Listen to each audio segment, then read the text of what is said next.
Okay, great, great. Can everybody see me? Anybody see me? Everybody see my screen? I mean, Yes. yeah.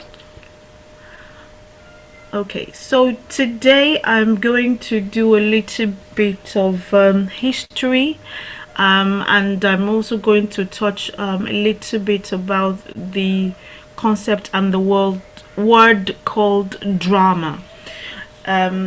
It is important for us to know the history of the theater so that when we use it, when we are talking about it, we know in what reference we are talking about or we are making, so that we understand how well to implement it. And also, a study of the theater is always good. I think the last time we met, when I did a quiz, the last quiz, I did say that it is important for us to be studied, because there's always a difference between those who are studied in the theater, and those who aren't. There is always evidence on stage, because you would it's bits and pieces. Some of the time you can see techniques not quite right or quite amazing. These are the reasons why, because they understand what's going on, they know what they're doing, in essence. And I wouldn't want us to waste this precious time that we currently do have together, without taking it through bases, running it through bases, because the theater in itself is a big world, and it's a big word. It takes a lot of learning, and it is a continuous learning. If we remember the last time we spoke, I I showed us a picture of a big palace, a big place that has multiple entrances, multiple rooms to it, showing us that theater, it's a route to a lot of things. So just to make us understand that the word theater is a very very big word, and there are a lot of elements to it, there are a lot of interpretations of it, and some of it is also based on culture. I would take, for example, here in England, when you say we're going to the theater, it could mean a building, um, and in Nigeria, we could say, "Oh, have you gone to watch the theater?" It could mean performance, and it could also mean that, like a cabaret of performances. I'll explain all that. It just has different meanings and interpretations to it that we're not going to cover in a hurry. It's like I said, it's a continuous learning. The world theater is a continuous learning for those of us who are interested in it. But before I go on, I would like to admonish us that anything that we learn here, we should try to think about it a bit more, because it is important for us to know what we want to do, um, genuinely. That's why I'm going to take my time to go through the history of theater, so that we understand what aspect of the theater you are actually in love with, you're actually conversant with, or you'd actually want to be a part of, really and truly. Okay, so I just wanted to put in those keynotes so that we all understand that. Okay, I'm going to start. So I'm going to invite you all like I did before. I know some of you can't log in, maybe because of the road or something. Some people have. So please go in to join my quiz. Right, so introduction to the theater.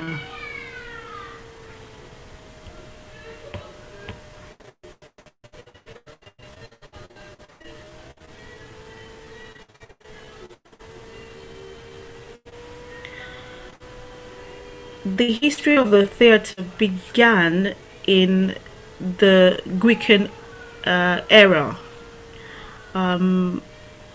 Within it, there are basics, there are fundamental basics of the theatre. They're called elements of the theatre. The four basic elements are script, text, or the text, whichever way you want to, whichever word appeals to you. The scenario or plan, the process, the product, and the audience. Elements are like condiments of a soup. Let's look at it that way. What are the basic elements? These are some of the basic elements of the theatre that I'm going to be highlighting today. And we're going to be talking during the course of our discussions. We're going to be talking quite a lot about it. It's the Greek theatre. It's called the Greek theatre. I'm going to, in my course of study with you today, analyze the rudiments of the theatre history through the Greek theatre. You can say that that's where theatre as a word and a world generated or started from. Okay, I would have loved to ask you all questions what you actually know about it, but I would let some of us pass so that. But I'm going to be explaining it in quite details on there. So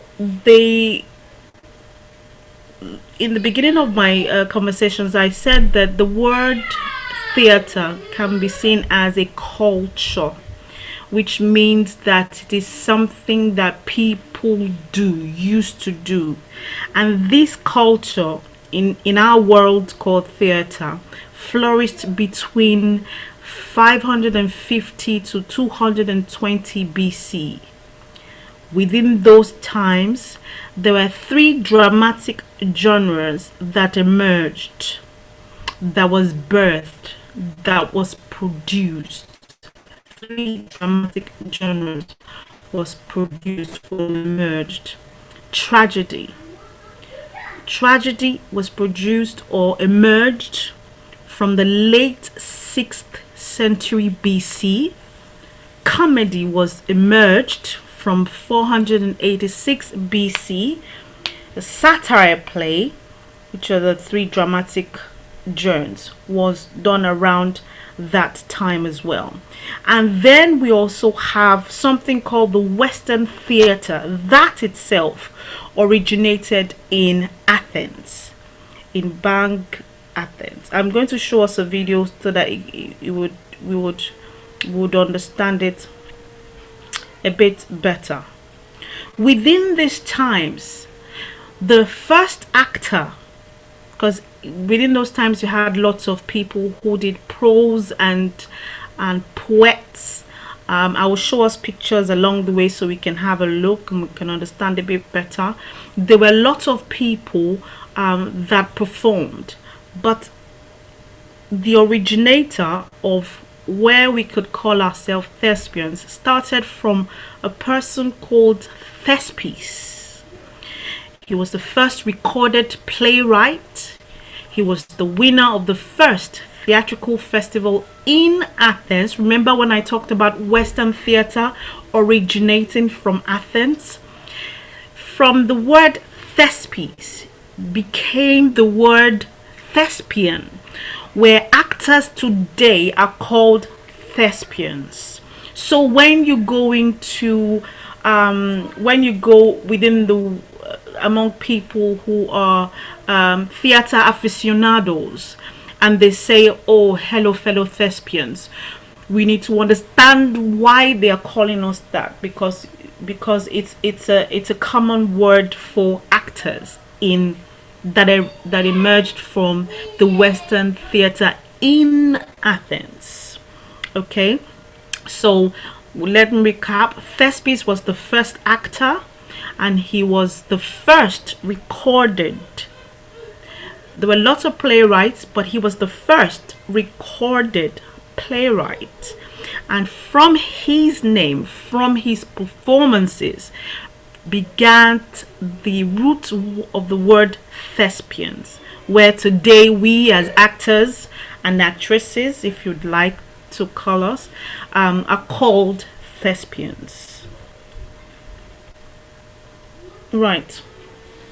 Now, when theatre originated and when performances were made, it was called, the place where it was done was called the space. I will show you pictures as we go along, but I just want to explain to you so that when you see the pictures, it can all fit into your hand. So then within the space, there were choruses of up to 50 people in the orchestra. The theatre was often done daytime into nightfall. The space was so big enough that it could hold up to 14,000 people. There were acoustics, which meant that actors' voices need to be heard. These are the reasons why there were acoustics. I'll show you what the acoustics were in those times. Oftentimes, the seats were built into a natural hill, so that when action was done, you could hear it for miles. That's why action had to be uphill, because it would hold up to 14,000 people. So the acoustics in there had to be really, really great, and it had to be done on a very high pedestal, which is built into a natural hill. The skein is called the skein, which we call scenes at the moment. I will explain that as well. It was an area where the backdrop or scenery was placed so that actors could change behind the skein. In our time now, we just call it backdrop. So they had to have a backdrop or scenery where the actors could change behind the skein. The skein was built with wood. These are the things we call backdrops. In our present day theater, we don't use the word skeins anymore, but they are originated called skeins. Backdrops can be flats, and flats are the things that are put on the stage to demarcate between scenes and allow easy access for actors or actresses or thespians to go in and why it was originally called skeins. In those times, death happened behind the skein because in those times it was inappropriate to display death. However, we could still hear them. And then we had paradoi, where actors could make entrances and exits. In our modern times, I'm going to show you in the course of our study, instead of us using paradois, we just use backdrops or flats to help us make or mark our entrances and exits on stage, as opposed to outside of the stage. That's what's currently happening at the moment. I'll move on real quickly so that we can. So if you have a look, if you can see my screen, or if you're actually in my presentation, this is what I was talking about. See, at the very, very top of the hill, where if you remember the first picture I showed you, that has entrances and exits in there, it's a mimic of where actors used to stand. They used to stand on the very, very top of this hill to project their voice to over 14,000 people, and it was great. Yeah. This, like I said, the theater originated in Greece. So these were the hills, the natural hills where performances were made. Now, this next slide, if you can see this down. Okay, so So here is called the space. At the very this ground is where people in their thousands will sit at. So you can see by the side where there's quite a bit of greenery, you can see like pews where you're using. I mean, if you've ever been into Catholic churches, you would know what pews are, or if you've ever seen a picture of them. But before you see the grass all the way up there, you would see pews. These are where people in their thousands will sit to watch performances from daytime to nightfall, which originated to our own current modern day amphitheater. But I will explain that in the course of time so that we understand it a bit better. Now this is the highlight from the very top. So now imagine that you are standing in some of the flats, some of the so people, actors will stand at the very top where you see the hills, the very top, to do their performances. So when you think about theater, this was where it originated from. These were where actors would stand to project, and I would explain what projection mean in the course of our studies as well. So please take note of the terms, the technical terms I will be using, as opposed to speaking or talking. I would use terms so that we are aware of it. That's the reasons why we're going back into the rudiments, so we understand this term, and when we see them or come across them, we can understand exactly what they are and what they actually mean. So actors will go into these ruins. They're called ruins. I'll explain why it's called ruins in a minute in the course of our study. But they will stand up here to do their performances, and people will sit down in the gallerium down stage so that they could view what's going up from above.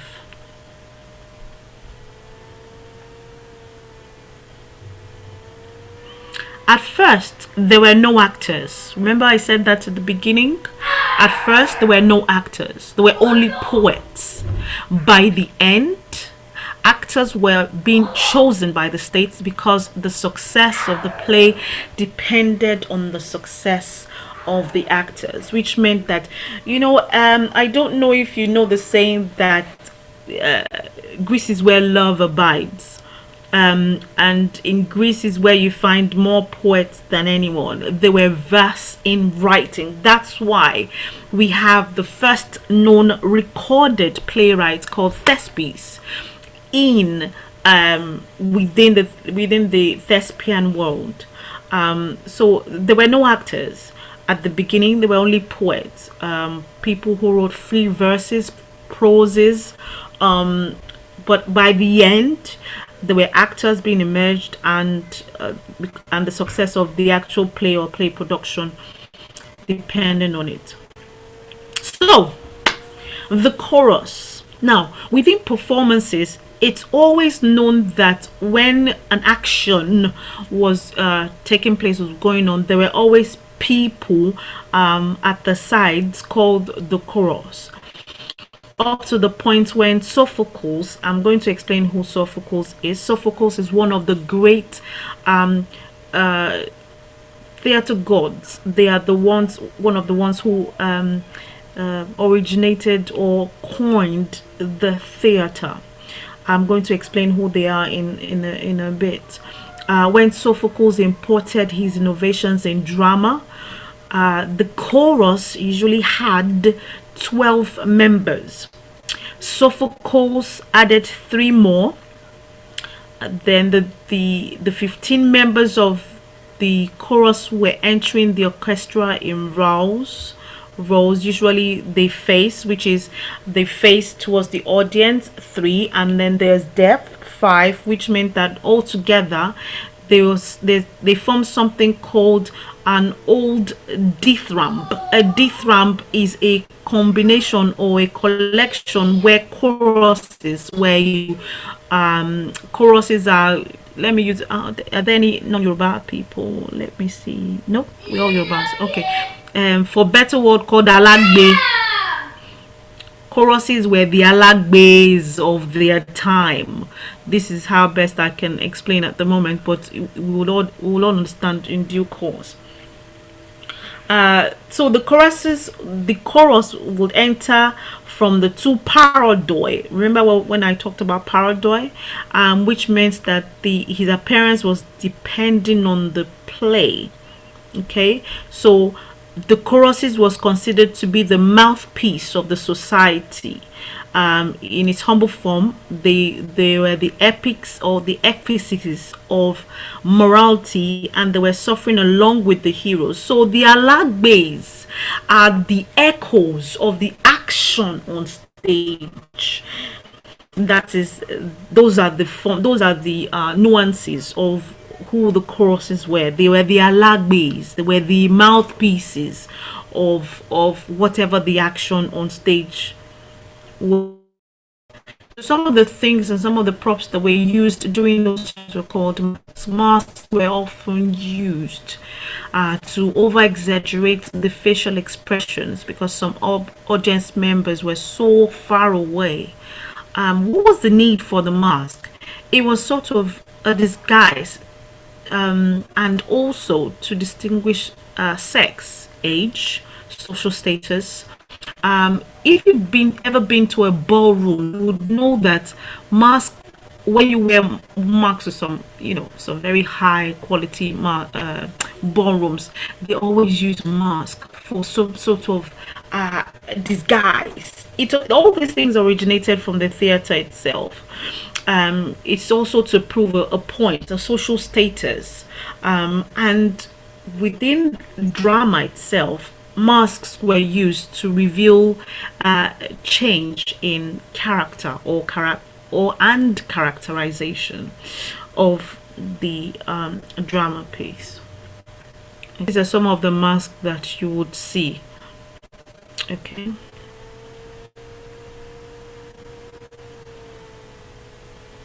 So there were lots of other costumes that were used. There were costumes used by tragic characters called costumists. They were boots used to lift them up. Comic characters or comedic characters often wore soft sole shoes or sock. And some imitated breasts using prostenators, and some used progastrators to imitate belly. There are reasons why I'm taking you through all of this, because when we do some actions on stage, in the current modern theater that we do, we will see that the ancient Greek always had things to improvise with, even though the resources we have currently now are far more greater than what they used to have. And like I said in the beginning, it's very important to understand what theater in itself is or was and how it progressed, so that we're able to understand what we actually want to do, either as an actor, a director, a playwright, and so on and so forth. So within the theater, there are always things that are being done. For example, there are plays that are being done, there are poetic utterances that are being done, but because of our study, I'm only going to highlight or talk about play, the structure of the play. So within a play, there are things called prologue. I'm sure that we all do understand or know or conversant with the word called prologue. Prologue is spoken by one or two characters before the choruses appears. The prologue usually gives the mythological background necessary for understanding the events of the play. In our today theater, we often characterize prologues with the use of narrators or narrations. But its origin, as you will see, if you've ever seen an old style of writing, or quite an old theater book or an old play, let me use the word play, an old play, you would see that it would have prologue, it would have epilogues, it would have paradoxes, it would even have songs written in them. It is so that the director can see the entire picture before a play actually becomes a drama. And I would explain to us why I have used that word, before a play becomes a drama. I would explain that in as we go along. So the structure of a play, you would have a prologue, you have a paradox, which is the song sung by the chorus that it first enters the orchestra and dances. These are the structures of the play from our Greek times. And you will have first episodes.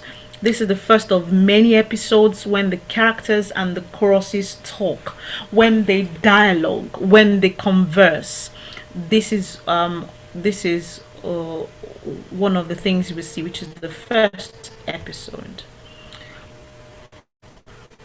May I ask a question? Now, yes, please go ahead. Can you say first episode is the first scene? Yes, you can say that. Yes, Right. you can say Okay. that. Yes. Okay.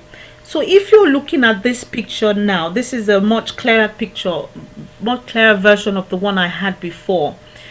You would see the stalls. I would use the stalls now. I would use the word stalls now, but I would also simplify it by saying sittings.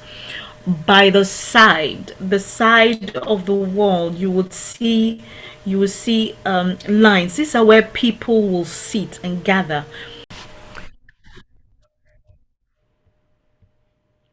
Right.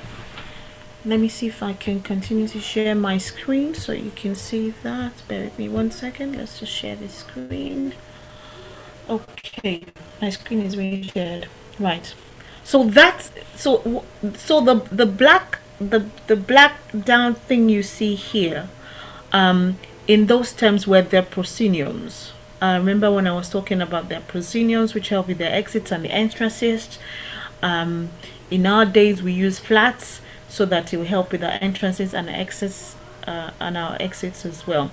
So, but in their time, it was so beautiful because it was a natural voice they had to use. They had to use a lot of projection. I mean, to speak to 14,000 people, you had to project quite widely. Okay. So I'm going to show us a video clip right now. Okay. Please, I would implore you to watch it. Okay, it will only just explain the history in a bit. Okay, and I'm going to, it's about 3 minutes or 4 minutes long. In this period, the ancient Roman civilization also had many similarities with the ancient Greeks in the theater. One difference would be that Muting your mic will mute the audio. the fall of the Roman Empire, the Europeans Hearing it any better? the Middle Ages. Good. Time. One drastic change from ancient times was religion. Christianity spread in popularity throughout Western Europe. This naturally affected the theater. In medieval times, the theater's purpose was largely religious, for promotion and glorification of the Catholic Church. Liturgical dramas of the Middle Ages would often tell Bible stories. As the Middle Ages began to transition to the Renaissance, the arts began to change. For much of the population of Europe, the Church lost its grip of control and religion became less important. The Renaissance gave rise to new secular plays and famous playwrights such as William Shakespeare, whose plays are still performed to this day. The fact that we know the name of any Renaissance playwright or artist is notable, because in the Middle Ages, an artist's name was not signed to their work, as it would have been seen as arrogant and glorifying oneself instead of glorifying God. Although Leonardo da Vinci was not known for writing any plays, he is considered the Renaissance man because his curiosity and study of nature and science. Undoubtedly, he had an indirect effect on the theater because he was influential in changing the thinking of the European people, and we see this reflection in theater. Neoclassism began during the Renaissance years. Neoclassism, or New Classism, was the movement that renewed interest in classical plays and art from ancient Greece. In theater, the works of Aristotle were studied and interpreted. Molière was a famous playwright of the French Neoclassicism period and wrote many plays in the 1600s. He was known for his comedies, and most famous for collapsing on stage following a pulmonary tuberculosis-induced coughing fit. He died a few hours later. While Neoclassicism was flourishing in France, around the same time the Restoration period in England was happening. The Restoration follows a period of time when theater was seen as immoral and also illegal in England. When King Charles' line was restored to power, specifically Charles II, the Restoration period began and theater was restored. Charles II had been in France and loved the theater. Upon his return to England, he helped to bring new theatrical styles to England, such as the Italianate and French theater styles.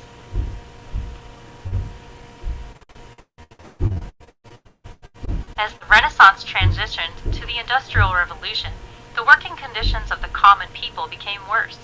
Long days and hard work led to the need for a release. Melodrama was a type of theater that helped people in this way, characterized by musical happy endings. Melodrama would often have a story of good conquering evil. The suspense and narrow escapes would take the audience through a much-needed cathartic experience as they momentarily escaped their day-to-day lives. Like melodrama, realism developed from life of the Industrial Revolution, but in contrast to escaping life, it was more to confront life. The people wanted a more realistic form of theater. Where melodrama was musical, realism was not. Naturalism also arose as a form of realism. Naturalism was heavily influenced by Charles Darwin and his Origin of Species book that described the survival of the fittest as an evolutionary model, as well as the contributions of Sigmund Freud and Auguste Comte in their respective fields of psychology and sociology. Realism and naturalism brought about a more realistic theater that fit the society's need for a theater influenced by real psychological, sociological, and scientific discovery. Okay, so I'll leave it for now. Okay, so I've shown you from the video, you could see the parts of a Greek theater. Now, where you see the round circle is where the orchestra would sit at. The semicircle, almost like a fan-like shape, was how the audience were placed. It was called the theatron. Now the sides, remember I was talking about paradoi and parados. Parados is where they call the wings. Now we call it wings, or the entrances or the exits.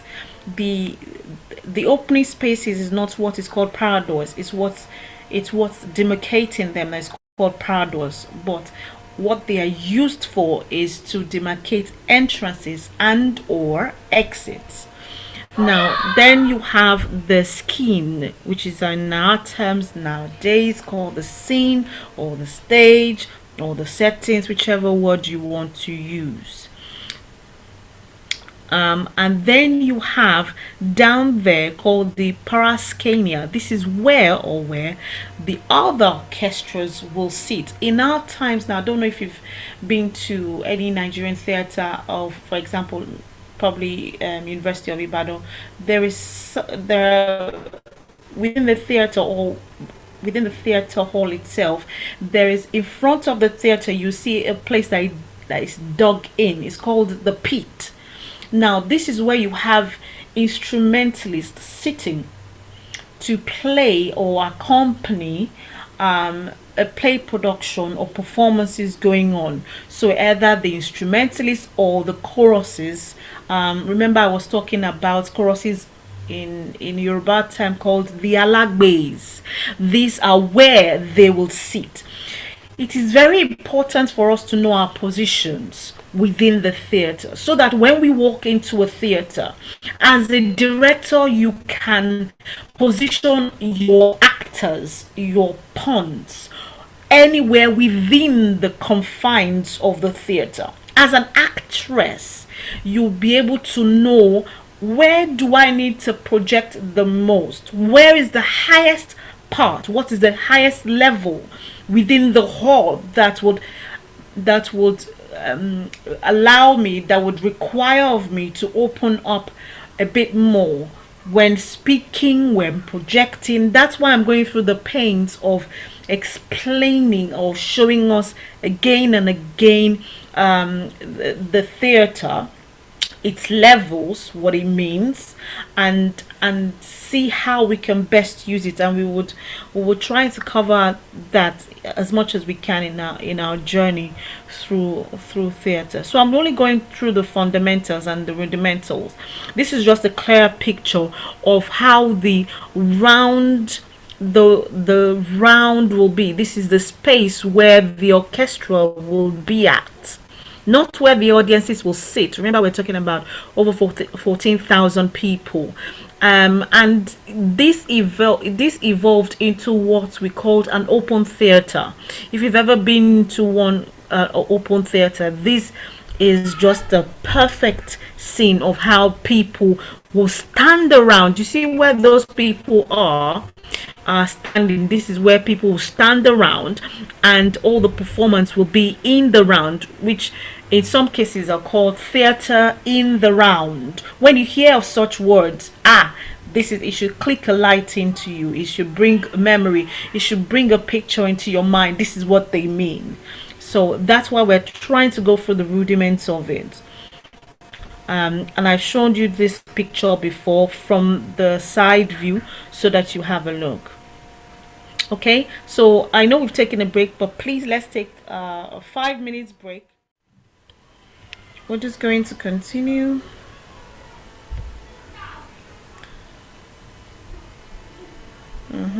This is the part where I test you as always. So there's a short quiz that needs to happen. So if you haven't logged into joinmyquiz.com, please quickly do so right now and enter the code 829771. I am going to put it in the chat so everybody can see it, because we all need to participate in this quiz. I know it's a lot to take in, but it will help us a little bit, if not a lot. Okay, so that's the passcode there. Please, if you can, that would be absolutely great.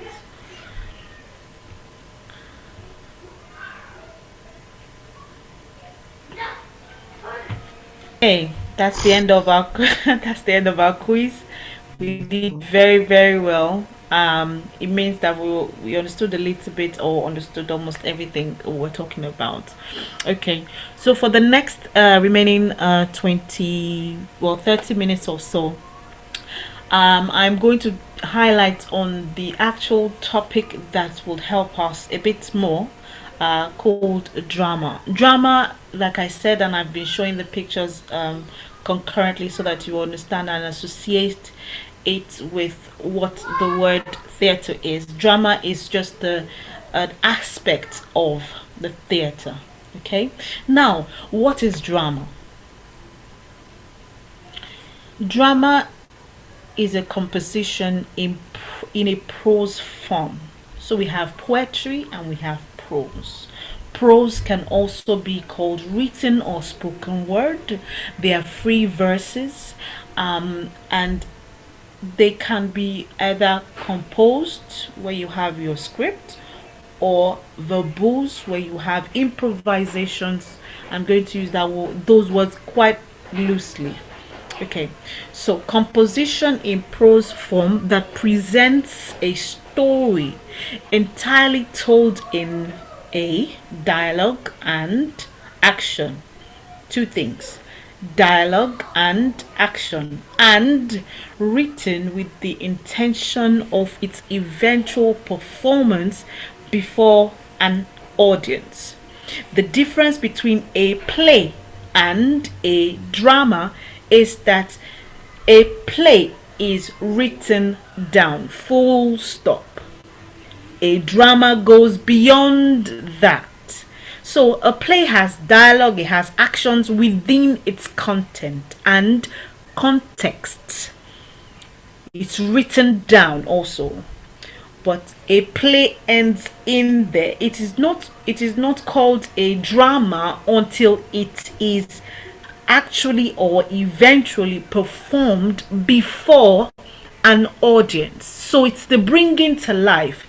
I would like us from today on to be able to use the technical terms to describe these things so that when we get in the midst of other people, they know we understand what we're talking about. That's the reason why I'm trying to explain it to us a bit more, so that when you use these terms, you're not confusing either yourselves or other people.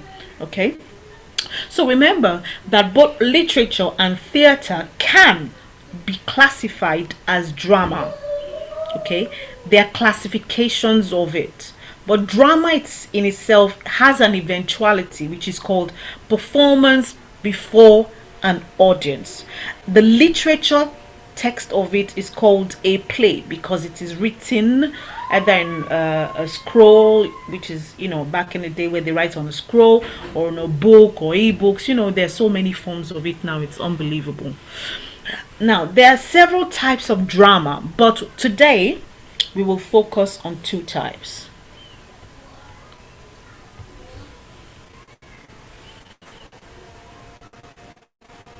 Tragedy and comedy. What is a tragedy?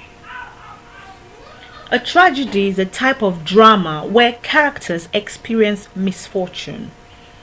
Catastrophe and suffering awaits many of the characters, especially the main characters. Comedy. It's a type of drama where characters experience misfortune, but in a funny way. Things work out happily in the end, can be characterized as romantic or satiric.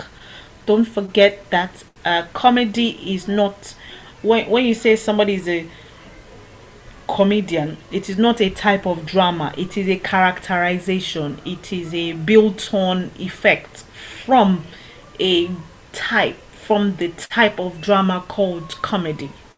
So I want us to flow in that free verse so that we understand it, and I want us to be using those terms intently, knowing exactly what it means. So comedy can be romantic, which means it has a tone of tolerance or warmth. It can also be satiric, which portrays a darker image of human nature or points out our human follies. So when you see a lot of satiric plays, you know the reasons why they're called satires, and so on and so forth. So what's the difference between tragedy and comedy? They're all drama. They're both dramas. Number one. Number two, things don't work out in happily in the end for tragedies. Number three, you might have romantic scenes. You might have romantic dialogue within tragedy, but its main focus, its main elements, which let me say pillars, the main things within tragedies are catastrophes and suffering at the end, especially for main characters. In the course of our study, I will expatiate a bit more to be able to help us. Now, there are quite lots of elements of drama. They're quite a lot. According to Sophocles and according to Aristotle's, there are about 6 elements of drama. Is everybody with me so far? If you are, please let me see a chat. Yes, no.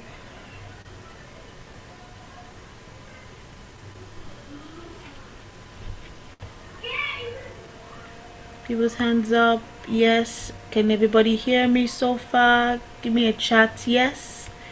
Am I still on? Just checking on you. Yes, we can. Thank you so much. Great stuff. Thank you. So, the first I'm going to talk about is a plot. What is a plot? So many people confuse plots with the base of drama, but I'll try to help us clarify it and clarify it. Plot is the form and structure of the action. Number one, arrangement of incidences in a story or play. Let me say it again. It is the form and structure of the action. Number one, arrangements of incidents. It is not the arrangement of actors. It is the arrangement of incidents in a story or a play. That is called a plot. Plot is the only aspect of the story which takes place on stage, which is revealed to the audience through dramatic action and dialogue of the characters. Plot is the only aspect of the story which takes place on stage and is revealed to the audience through dramatic action and dialogue of the characters. Among us thespians, we call it the body. We call it the meat of the story, the actual meat of the story. That's what a plot is. In the course of my collaborations and our teachings, I'm going to be explaining more as well. So, another element of drama is characters. What is a character? A character can be a person, an animal, or an entity in a story. I'll repeat it. Doesn't have to be a person. It doesn't only have to be an animal. It can be an entity in a story. The hopes and struggles of the characters drives the plot. The characters are like the hinges for a plot. They drive it. They either make it slow or fast. They either bring a pace to it. So I'm going to be using less and less English words. I'm going to be using more and more theatrical words so that when we hear it, we understand exactly what I'm talking about. So I'm going to be using words such as pace. So in this sense, I'm going to be saying that the characters drives the pace of the plot. Either brings it slow or fast or regular or whatever the mood of the plot is. So I'm going to use the word mood very, very lightly. It doesn't mean a feeling. It just means the speed at which it's going to go. But I'll explain what I mean by that later. So like prose, the different character types apply. We have protagonists or antagonists. We have main characters. We have main or minor characters. We have round characters. We have flat characters. We have dynamic or static characters. We have foils. We have comic reliefs. Comic reliefs can be such as punctures, which means that they can be seen as interjectors within a play to just either A, elevate the mood of the actual play, B, to bring out a purpose but in a funny way. So those are well, that's the meaning of comic relief. Okay, in the course of our study, I'm going to be picking out all these elements one by one, and we're going to be having sessions on them entirely. Okay, so please note them down. Okay, but I'm just going to be brisking through them at the moment. Another element of drama is setting. Setting is the time and place the events occur. In drama, the setting is usually revealed in preliminary descriptions. So within drama, you would see the settings. Don't forget that drama is the eventual interpretation or acting of a play. Okay, so you will see the settings when it's actually revealed. So it is a time, what date is. So when you have a play going on, you can see what the settings does not mean the furniture, how the furniture is placed or where the people are. No, that's not what settings mean within the theatrical context. Okay, remember I said I'm going to start using the theatrical words, and so that we understand it more. Settings, when you see a particular play or drama going on, you would see what time of the day. If we look at a particular play or drama, we say, oh, they are dressed in nightgown. That tells us the time. Or maybe they're in the living room. That tells us the place where this particular event is going to occur. Those inscriptions are called the settings. Okay, they're not, like I mentioned, they're not particularly the furnitures or how the room or place is going to look like. No, it's not particularly so. That's particularly not called the settings. Okay, but like I said, I'll explain that. I will take my time to explain that in details, and we have each class for this element of drama in depth so that we can understand that. Okay,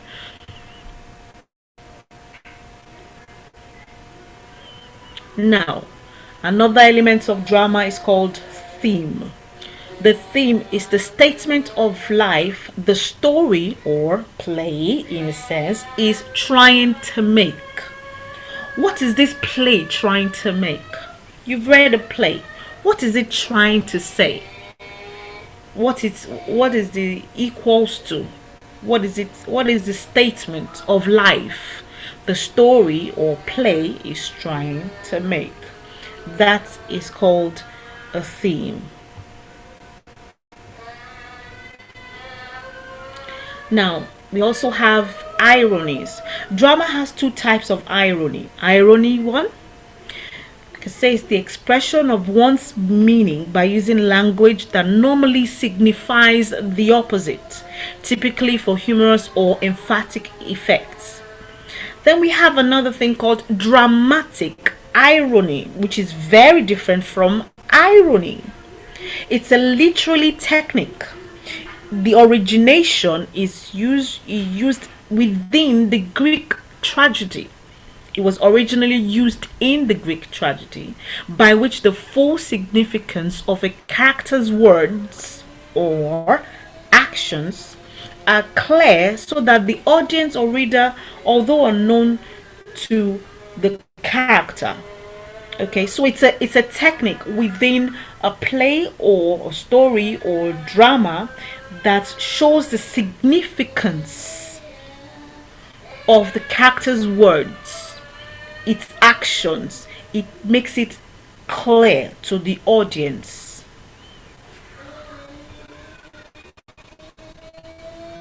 Move on quite quickly. Another element of drama is called symbol. What is a symbol? A symbol is a thing that represents or stands for something else, especially a material object representing something abstract. In drama, look for names, actions, and objects as symbols. So, symbols can mean quite different things in different cultures. When I say cultures, I don't mean nationalities. I'm sure I've explained quite a few about cultures, but you hear me say cultures quite a lot because of the difference in interpretation of what a theater means, really. But we'll be looking at these things in depth, but I'm just highlighting all of it, okay, so that it's not a lot of things, it's not too cumbersome for everybody. So another element of drama is style. What is style? Style is a mode of expression or presentation of the play which points out the playwright's position or viewpoint on life. When you pick up a book, now, why do you think, I'm going to ask this question, why do you think Shakespeare stands out? You're free to chat or go I on. think because his style of writing is a combination of comedy. He expresses the issues in life, and I think it sometimes he explores tragedy. So I think the combination of those two elements actually makes Shakespeare stand to the point. Yeah, yeah. Anybody else, please? I want to hear your view, please. Go on. Doesn't matter. Please go on. Anybody?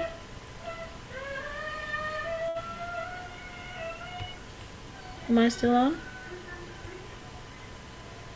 Go ahead. Yeah. Okay, I'm still on. Okay. Right. So the reasons why I've asked that question about Shakespeare is because he's one of the famous writers of our time. Not only is he a famous playwright, but his use of words are unique to him. To him. It's like reading the KJV Bible for some of us or all of us who are Christians. The the the the the mannerism in which the words are coined within a KJV Bible version is different from all other, because you see words like thou seest, thou thinkest. If you might probably see it in other versions, but not as much as you will see it in the King James version. So he's known for those style, which means those types of words, which means those are his signature. These are the ways he uses to express his viewpoints on life, especially coming from those period of time. Okay, I'm going to explain it in full in our subsequent lessons. I'm very aware of time, so that we can all take a break. I mean, we're going to finish in 10 minutes, so I'm just going to rush through. So, what makes drama different than prose? Although drama shares many similarities with prose, it also differs in many ways. Dramas or plays includes, number one, a script, which is the written text of the play. Number two, props, which are things or items that the characters or actors used to play their part or bring out their characterization of the play. Number three, stage direction, which means directs the characters in how to act, show their feelings, and speeches. Okay, these are what dramas and play include. Speeches in drama. Drama has a few different types of speeches that the characters typically use to provide more drama or humor to the story and play. This includes dialogue. I know you've probably heard about that. You've probably seen, if you've not done it your own self, monologue. You've seen that as well. Those are the ones that are very commonly used. Within the thespian's world, we also use things as a soliloquy or aside. I'm going to explain that also fully, but I want you to put that in the back bonnet, so that when I bring them up, you can jog a memory. So Can dialogue. I ask a quick question? Yes, sure. What's the difference between soliloquization and aside? They sound very Okay. similar. I'm going to explain right now. This is what I'm going to explain right now. It's going to come up in a couple of minutes. I'm going to explain it right now. So I'm going to start first with dialogue. Dialogue is a conversation between two or more people as a feature of a book, a play, or a movie. So we know that very simple. You talk, I talk, you talk back, I talk back, we talk, everybody talks. It's just a conversation between two or more people. Okay? It's very simple, very straightforward. But during the course of our studies, I'm going to throw a lot of spanner in the works of what you know about these things, okay? But I want to make it simple so we can build up on it. A monologue. A monologue is a speech made by one character in a play. Please take note. It's a speech made by one character in a play, usually as part of a dialogue. Remember, I said a dialogue is I talk, you talk, between ourselves. Okay, a monologue is a speech made by one character in a play, made by one, usually as part of a dialogue with another character.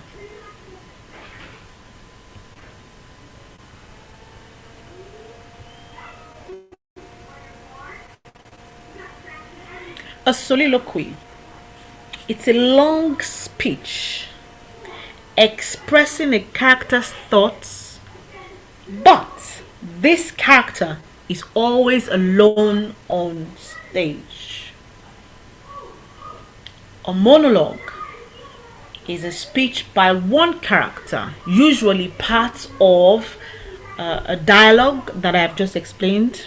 A soliloquy is a long speech expressing a character's thoughts.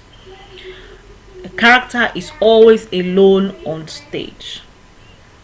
The difference is the alone on stage, number one. Number two, they always have long speeches because they are the main characters. They are the only characters. Okay? Those are their differences. So think of this as a character's private thoughts that the readers or audience gets to hear. Those are the differences between a monologue and a soliloquy. But I will explain further in the course of our teachings in depth. Now, within the theater world, we have something called a side. It's a short speech delivered by an actor expressing the character's thought, directing to an audience. It's always when you know this is an aside, the characters are not many, number one. Number two, they are always short speeches. Their conversations or speeches are not always long. They are not monotonous. They're always very short, and they're always delivered by an actor, directed to an audience. They are all the audience in an aside. When you know this is an aside drama, is when they engage the audience to talk back at them. You know this is an aside drama. Okay, it's not a columnist. It's not when you say something and then you wait for the audience to reply back. No, the audience becomes part of the production, the drama, the what's going on. But the speech is always very short. I'm going to explain that also in detail when we talk about it. So this picture here is just for you to have a quick look at the olden days Globe Theatre and the new modern day Globe Theatre. Okay, so like I said, theater means a lot of different things to different cultures. By cultures, I don't mean nationalities, I mean way of living. Okay, and I've explained that as well. So this, let me see how many more slides I've got. I think I have about, yeah, so I just have pictures to show you here. Okay, so this is how you will view the theater from these types of stages. Where this black dress is called the proscenium stage. I'm going to explain that also. It's called a thrust stage. Asides are always carried out, they are always in front when an aside is happening. Okay, just to show you pictures. Okay, and this is just history, by the way, so don't worry about the history. We get to, so I'm just going to end the lessons here. Okay, so that's the end of our lessons today. Does anybody have a quick questions? Because I am aware of time, I understand, and I know that we only have 2 more minutes.